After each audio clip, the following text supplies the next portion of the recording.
Hi, I'm Kat Gilek-Seibert and I'm recording that for Dock of Clock. Today I would like to concentrate on few poetry pieces, and I chose this beautiful book by Caroline Kennedy, She Walks in Beauty, and it's a woman's journal through poems.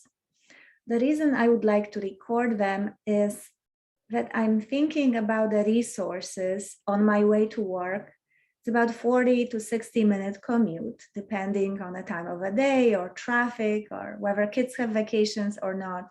So many other factors, especially in the last 2 years, affected how we drive and how we commute.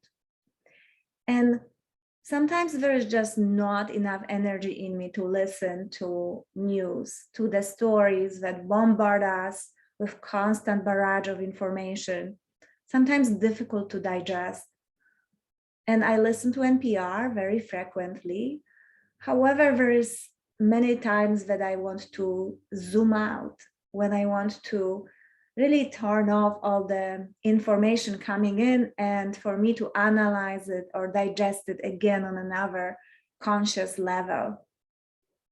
And while I'll drive, I realize that I want to be, of course, alert at all time. And I was looking for meditation for driving. And I have to say that I fail in the journey for looking for perfect meditation pieces because they put me to sleep and I cannot be distracted while driving.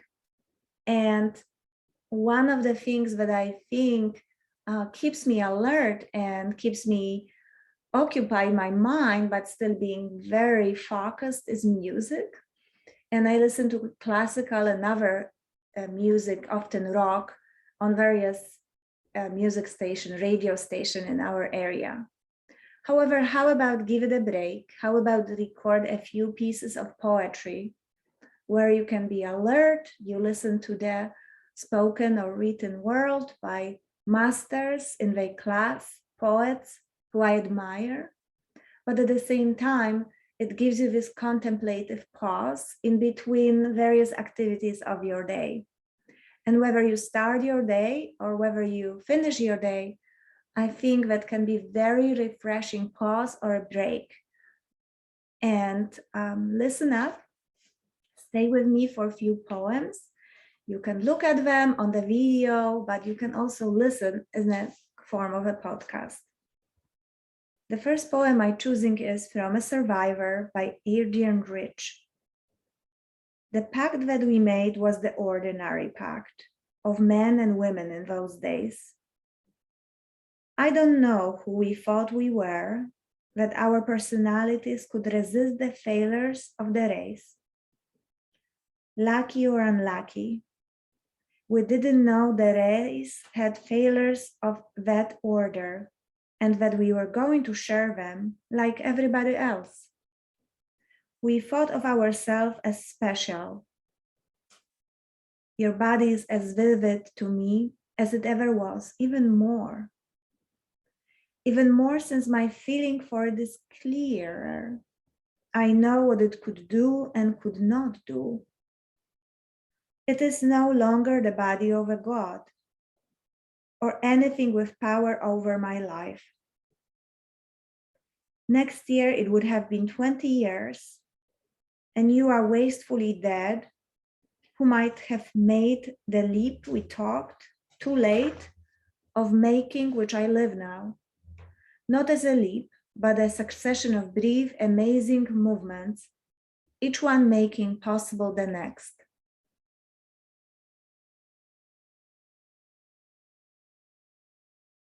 The next poem is Letter from My Wife by Nazim Hikmet. 1. I want to die before you. Do you think the one who follows finds the one who went first? I don't think so. It would be best to have me burned and put in a jar over your fireplace. Make the jar clear glass so you can watch me inside. You see my sacrifice. I give up being earth. I give up being a flower just to stay near you. And I become dust, to live with you. Then when you die, you can come into my jar and we'll live there forever, together. Your ashes with mine until some dizzy bride or wayward grandson tosses us out. But by then, we'll be so mixed together that even at a dump, our atoms will fall side by side. We'll dive into the earth together.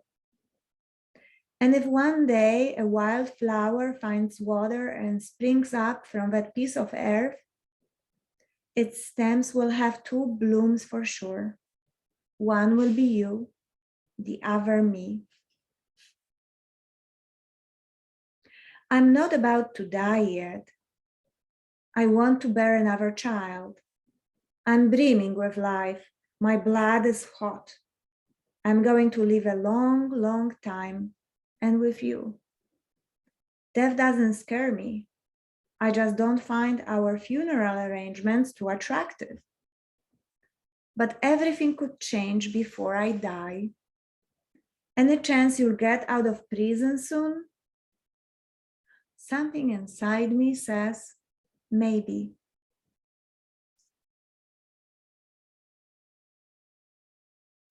And the third poem is by W.S. Merwin, To Paula in Late Spring.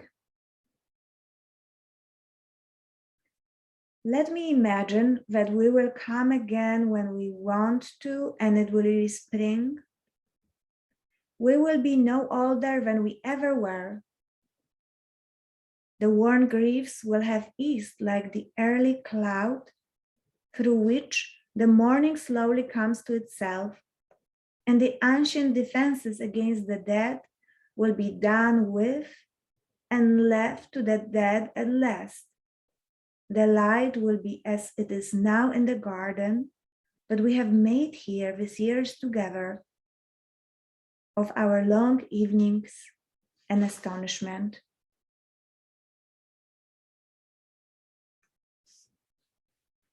Very contemplative poems, and the theme that intertwines through them is the mortality and being together, but also letting one another go and looking forward to togetherness again, perhaps in different dimension. Very beautiful contemplative moments here. And the last poem is a farmer's calendar, Vietnamese folk poem. The 12 moon for potato growing.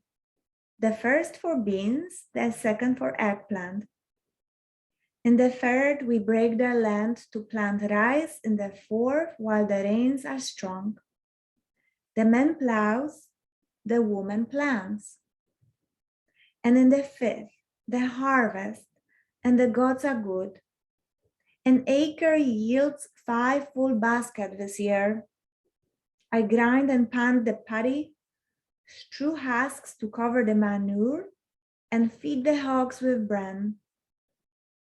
Next year, if the land is extravagant, I shall pay the taxes for you. In plenty or in want, there will still be you and me, always the two of us. Isn't that better than always prospering alone?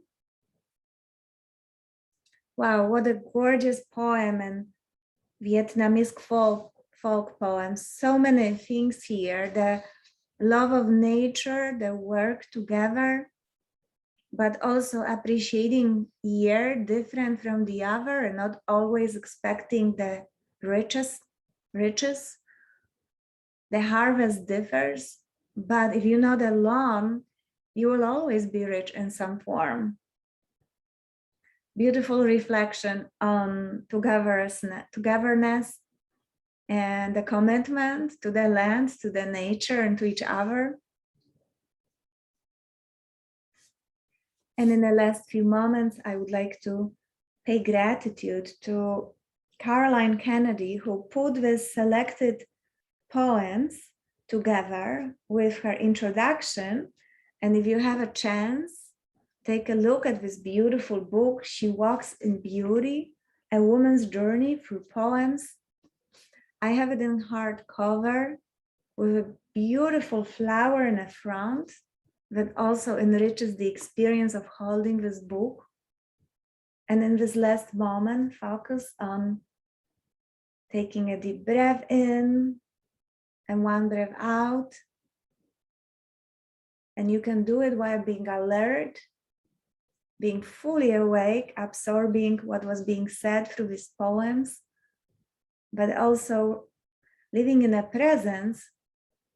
And while you drive a car, while you're finishing one task and going to the next one, don't forget about the wisdom of silence, because as one of my yoga teachers says, the silence is where all the best things happen. And I want to leave you with this thought, and I wish that you have a beautiful day, and I'm very thankful that you spent this time with me listening to the poems.